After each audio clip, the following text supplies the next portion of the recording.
Thanks so much for joining me. Today I'm in my best clothes and boy have I got a treat for you. I am going to go and interview my mum, Lorraine Peters. Recognised by many, including the Queen. Come on, join me. Let's go. Right, well I'm Lorraine Peters and I'm a ballet teacher. Beautiful.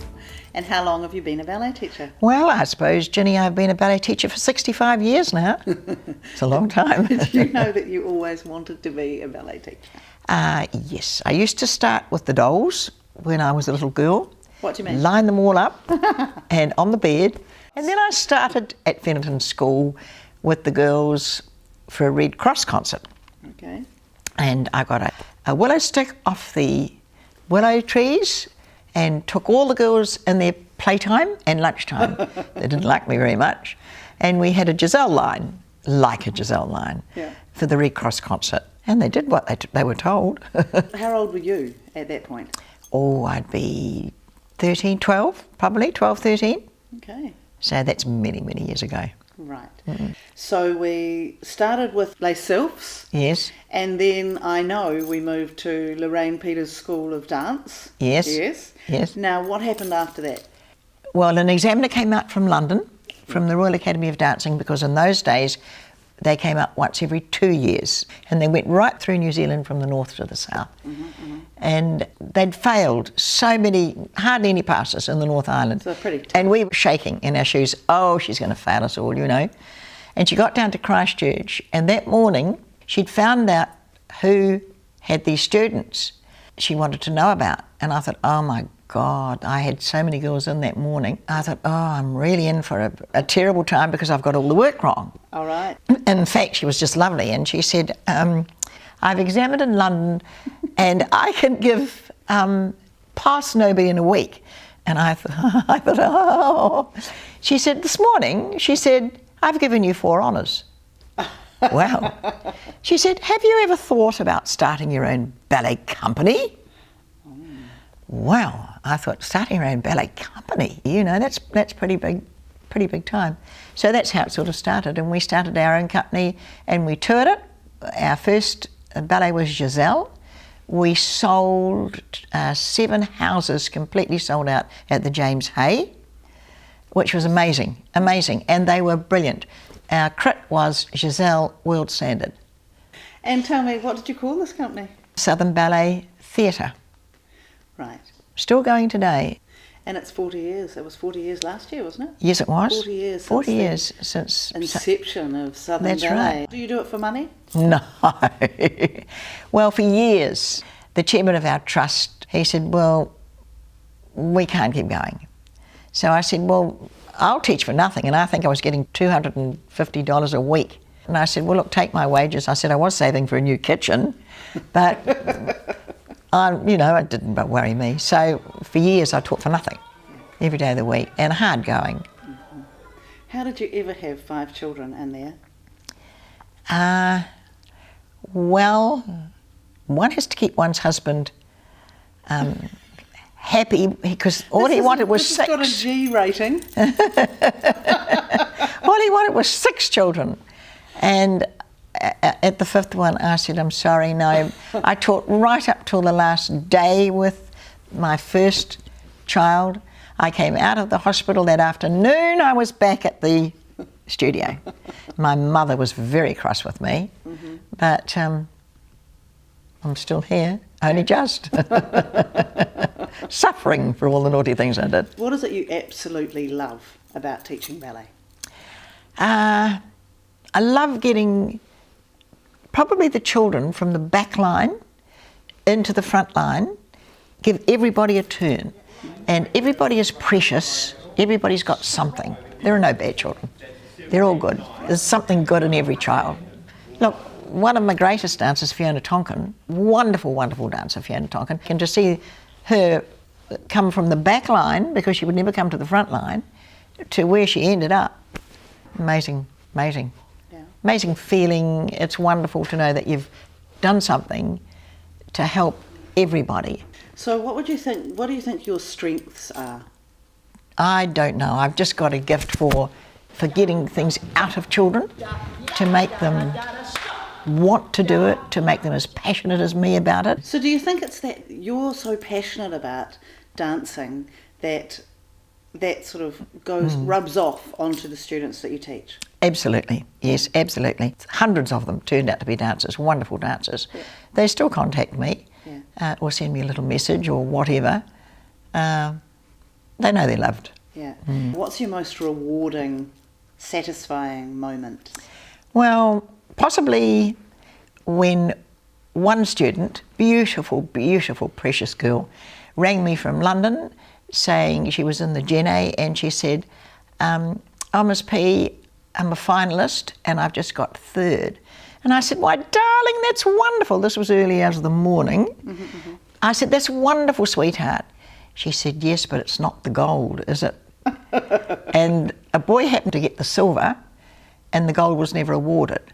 And everybody said that this beautiful girl, beautiful, precious girl, should have got the gold. Now, she's retired just recently, hung her shoes up, married the boy that she was dancing with.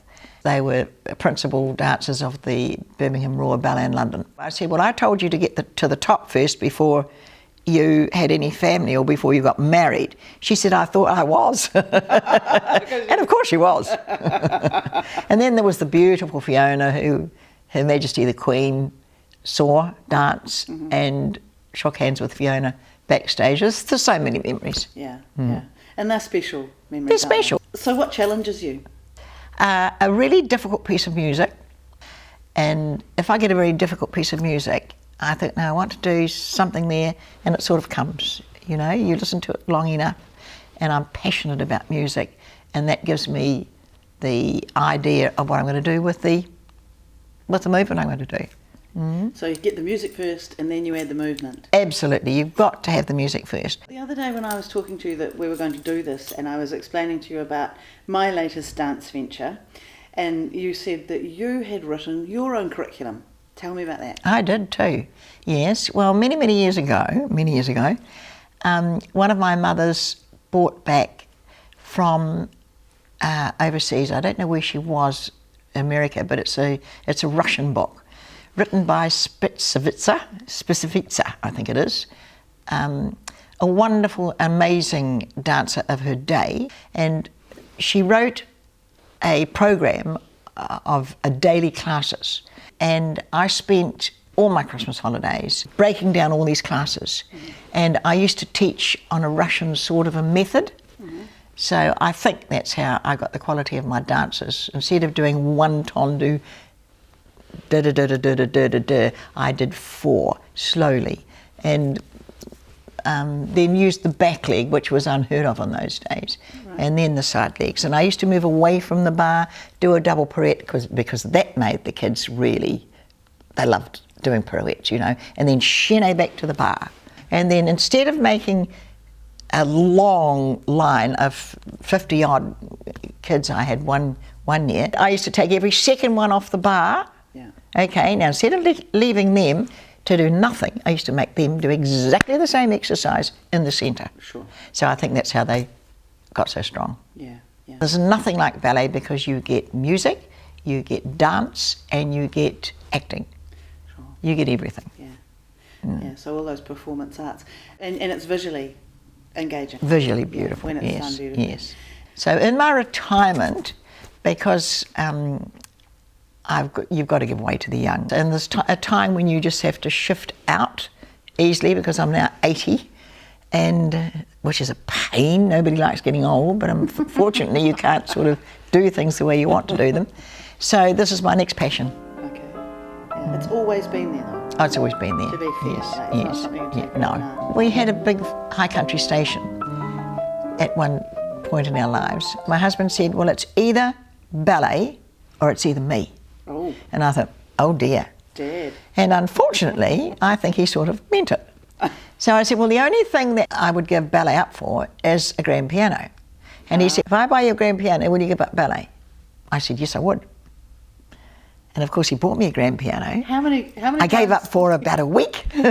2 weeks. I sent all my letters out, and there were tears and there were all sorts of things. It was 3 weeks actually. So I've actually had 3 grand pianos. Have you given up 3 times? Has he not figured it out yet that the grand piano only lasts? He needs there's got to be another carrot there. There's your answer. I just couldn't give up teaching. I'm like you. You can't give up teaching. You're just born teacher. It was wonderful. It was wonderful. What would you tell your 18-year-old self if you could go back and... My 18-year-old self? Yeah. Do it all again. Yeah. Yeah, I'd do it all again. Yeah. Yes. If you could use 3 words to describe yourself, what would they be? Passionate about ballet, really passionate about ballet. So really passionate about ballet, that's 4 words. 4 words, all right. You can only have... Ballet, passionate ballet music. Passionate ballet and music. Yes. Yeah? Okay. Family. Oh, hang on a minute. Always added on last. What is that about? Well, I couldn't be without my beautiful daughter. I've got 3 beautiful daughters and 2 wonderful sons, and they are. I'm very, very lucky. Yeah. Wonderful grandchildren, marvellous grandchildren, talented, gifted. Yeah. But no, passionate about ballet and passionate about family now, always. Just skipping in there by the skin of your teeth. I had to remember, didn't I? What are you most grateful for in your life? Well, for the God-given gift I've got and for my family. I couldn't do it without my family or my wonderful husband. Yeah. I honestly couldn't have. Because I couldn't have kept myself because I made no money. I'm just very lucky. So for you, you finish this sentence. Work happiness is? It was life, isn't it? Work happiness is life. You've got to be happy. You have to be happy at what you do. Yeah. And if you're passionate about what you do, you're obviously happy. I could never wait to get down to the studio. I couldn't wait to get down there all day Saturday, all day Sunday. It's just a wonderful life. And so what's your greatest joy from your work?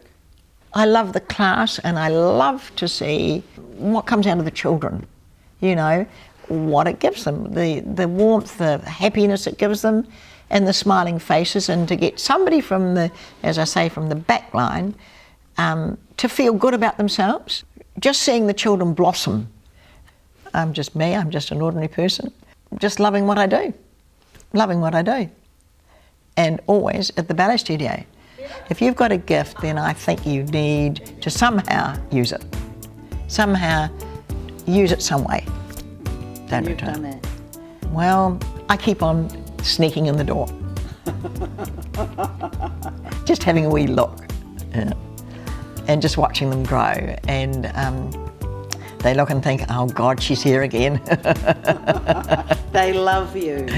Well, I love them. Thanks so much for joining me. Look, it was an absolute pleasure for me to be able to talk with my mum today, and I really hope you found some value in the things that she had to say. She has made a difference in so many people's lives, and I feel so grateful to be her daughter. It was an awesome experience. I hope you enjoyed it. If you did, like it, share it. If you're an old pupil, say hello. Have a great day, and thanks.